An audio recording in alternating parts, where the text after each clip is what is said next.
If you have POTS, you've probably seen all of the videos of the common side effects and symptoms that you may have, but through my own experience, here are some less common things that you may experience and just some fun facts. Number one, if you go to the dentist and you ever need to get numbing, Novocaine has epinephrine in it. Epinephrine is basically like adrenaline, which can amplify all of your POTS symptoms. I learned this the hard way when I had to get a cavity filled recently. They gave me Novocaine, it had epinephrine, and I was shaking uncontrollably. And they thought that I was just nervous. I kind of thought that I was just nervous, but I felt extremely weird, felt like I couldn't breathe, felt like my heart was racing, and apparently that is why, because I have POTS and it amplified all of my symptoms, in addition to the fact that I was laying down flat and then got up, and it was not a good experience. So if you go to the dentist and you need numbing, make sure you ask if they have an alternative that does not have epinephrine. Number two, and this kind of ties in, medication sensitivity. Any medication that I've tried, whether it's an antidepressant, a mood stabilizer, or even something like a mild painkiller, I always have every side effect. If there's a side effect, I'm gonna have it. It's gonna make me feel extremely weird. And apparently, it's because our bodies are already dysregulated, and a lot of medications can contribute to that. It can change your blood pressure, it can slightly change your circulation in your body. So, trying different medications when we're already dysregulated can make you feel extremely weird. So, it's not all in your head. You are valid. A lot of times, I thought that I was just crazy, or doctors thought it was the placebo effect, but you are valid in how you're feeling. And if this sounds like you, ask your doctor if you can start with like a micro dose or a very, very low dose and then work your way up if you're trying a new medication. Number three, and this one was very weird to me. If you eat Chinese food, or for me, I ate seafood salad and had a very bad reaction, MSG can make your pot symptoms much worse, which is interesting because salt is supposed to help us. MSG kind of does the opposite. So I was eating seafood salad, which has imitation crab, and apparently that has a lot of MSG in it. And I had horrible insomnia, racing heart. I was exhausted, but felt like I was crawling out of my skin, just extremely uncomfortable. It can cause flushing and redness. So if you have POTS and you have ever been eating Chinese food or something with MSG and you're like, why do I feel so bad right now? The MSG could be contributing to it. I don't think this is necessarily the case for everybody, but definitely something to keep an eye out for. And lastly, this is just a fun fact. I thought that since we have racing heartbeat, tachycardia, that we would be at a higher risk for heart attack. But POTS is not a cardiac disease, so we are not any higher of a risk for having a heart attack. So, with all of the crap that we deal with, at least we don't have to worry about that. Driving with POTS isn't just tiring, it's physically overwhelming. Even though I'm sitting, my body is still upright and blood pools in my legs. Because I'm not moving my muscles, circulation slows down. My heart rate climbs to try and compensate, but it's not enough. Then you add in motion. Every stop sign, turn, or sudden movement makes my body feel like it's lagging behind. It's like my brain can't keep up with the movement of the car. My vision gets weird, my stomach flips, and my whole system feels off balance.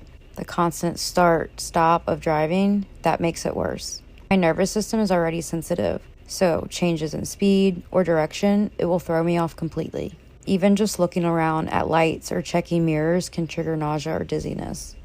And if I'm driving for too long, my arms go numb, my legs feel heavy, and I start to feel disconnected. Like I'm there, but I'm not really all the way present. My brain fog gets worse the longer I sit. It's not anxiety, it's not motion sickness, it's my nervous system failing to regulate blood flow, heart rate, and balance all at once. So if someone with POTS says driving makes them sick or they need to recover afterwards, believe them. It's not just about the road, it's what the car is doing to our body the whole time.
Having POTS is wild because how do I explain to somebody that I'm nauseous because my neck hurts? How do I explain to somebody that I can't go out because I also have to shower and I can't shower and go out in the same day? How do I explain that grocery store lights make me dizzy? The lights. I sound like a crazy person. How do I explain that my blood pressure can just randomly drop and then I can't function for a few minutes? How do I explain that if I get too hot, I can't breathe? How do I explain that if I don't get enough sleep, I will be tachycardic for the whole day? How do I explain that, like, yes, technically I have heart problems, but caffeine helps? How do I explain that if I eat too much or too fast, I can have seizure-like symptoms? How do I explain that I have to eat 3 times the salt that a normal person does every day? How do I explain that, like, technically there's nothing wrong with my eyes, but my vision's blurry, like, most of the time? How do I explain to somebody that, like, yes, I'm 22, but I can't drink alcohol? How do I explain to somebody that I get headaches and migraines, like, every day?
It's a small thing that happened.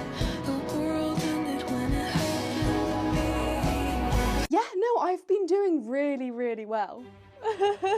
What the fuck is my life? Doo-be-doo-doo-doo. Yeah, sounds great. I'll see you then. Why would anyone invent stairs? I'm sorry that I can't be the mother that you deserve. Why did I even come in here? Can someone turn down the brightness? Is this even English? Oh, not today. Oh. I have done so much laundry.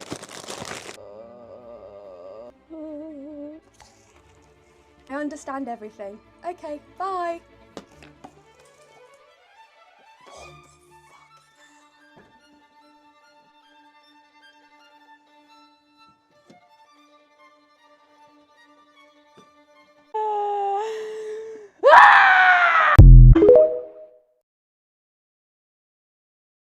POTS is not just a high heart rate. It's a neurological condition that causes the entire autonomic nervous system to malfunction. We experience things like air hunger, brain fog, fatigue, muscle aches and pains, syncope, presyncope, dizziness, chest pain, heart palpitations, gastrointestinal problems, tremors, light and sound sensitivity, and more. Our nervous system and heart can't get enough blood to the brain when standing. Our blood vessels also don't constrict properly. To try to get enough blood to the brain, the heart beats faster to try to get it where it should be. It can impact our ability to drive, cook, shower, exercise. At least 25% can't go to school or work. 60% are told that it's all in our heads.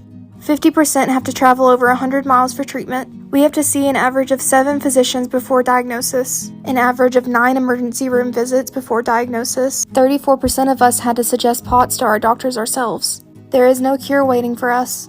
All we can do is attempt to manage it. It's not as simple as a high heart rate. We are exhausted.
Y'all, having multiple chronic conditions is absolutely just wild, unhinged, if you will.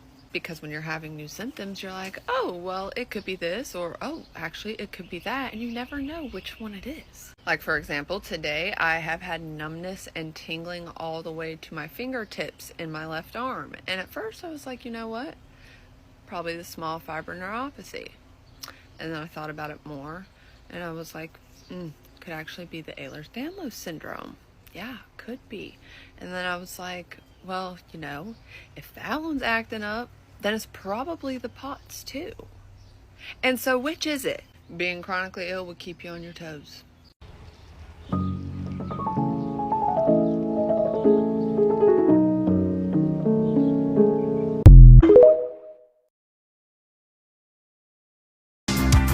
crazy. Every night I lay awake, I ask myself the same damn question. I really wanna. Hi. Oh no, what have you done? I broke my arm. How? I was climbing a tree. Oh, well, are you sure that it was only that? Yeah, why? Well, are you sure your diet didn't have anything to do with it? No. And what species of tree was it? I have no idea. Are you 100% sure that it's actually broken? Yeah. Because you don't look like someone with a broken arm. It is definitely broken. Well, can I see the x-ray? No. Well, how can I trust that what you're saying is true? Because I just told you? Yeah, I just struggle to believe in broken bones because it's like the government's way of they're trying to control us. Have you tried yoga? No. That could be the reason why your arm is still broken then. Yeah, I probably just need to rest it. Saw on Facebook that resting your broken bones is literally the worst thing that you could do for them. Right. Just need to push on and get back to climbing trees. Oh, I don't think so. Are you just being lazy? Well, I know someone that got a broken arm and they died. Nice. Could have been a lot worse though. Like you could have broken all your bones, like every single bone in your entire body. That would have been bad. Also, can I just ask, why are you wearing a sling? Well, it just helps me move around more and enjoy a greater freedom and independence. You just don't look like someone that needs to wear a sling. Right. Anyway, sending you love and prayers.